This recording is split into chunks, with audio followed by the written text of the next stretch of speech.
Dieu règne partout. Il est souverain sur le trône, dans le ciel. Mais dans la dispensation actuelle, le Dieu de ce siècle, Satan, règne par les ténèbres. Les ténèbres obscurcissent la sphère où travaille l'enfant de Dieu. Où vous travaillez, chers frères et sœurs en Christ.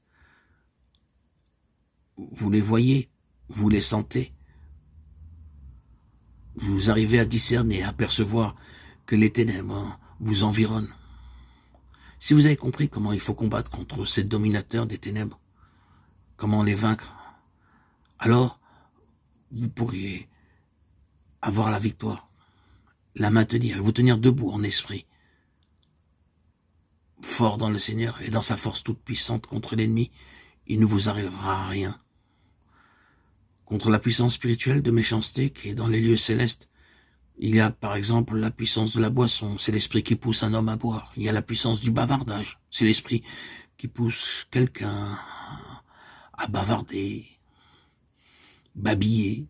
Oh, vous n'avez pas compris ce qu'étaient ces puissances de méchanceté, qui sont des esprits et qui vous attaquaient et vous poussez à faire des choses que dans votre cœur vous ne désiriez pas faire. Tout cela parce que vous ne distinguiez pas la cause réelle de ces attaques et que vous ne savez pas vous tenir debout contre ces attaques dans le Seigneur et dans sa force toute puissante et maintenir la victoire. Voilà en quoi réside le conflit spirituel contre les principautés, les puissances, les dominations, les esprits malins. À quoi cela sert-il de discuter avec les hommes? Il faut agir contre l'esprit de méchanceté. C'est pourquoi continue l'apôtre, prenez l'armure complète de Dieu. Ici, nous voyons l'action de la volonté. Le Seigneur ne peut pas vouloir à notre place, il fera tout pour vous.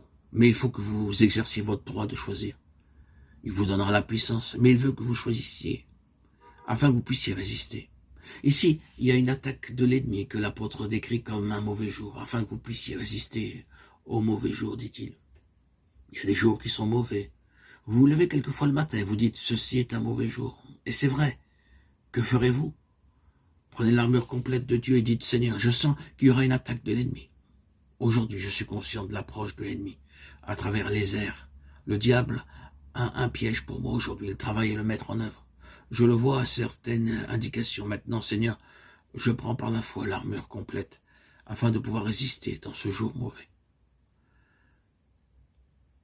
Maintenant, remarquez que dans le verset 14 de l'épître aux Éphésiens, il y a 3 parties distinctes dans l'armure du chrétien.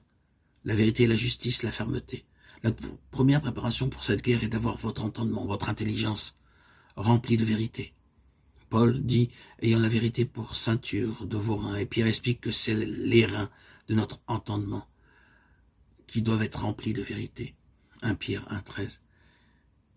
Il faut que votre intelligence se nourrisse de vérité. Il faut vouloir ne recevoir que la vérité, ni une théorie, ni des théories. Elles sombreraient toutes dans cette guerre. Il faut avoir l'intelligence remplie de vérité.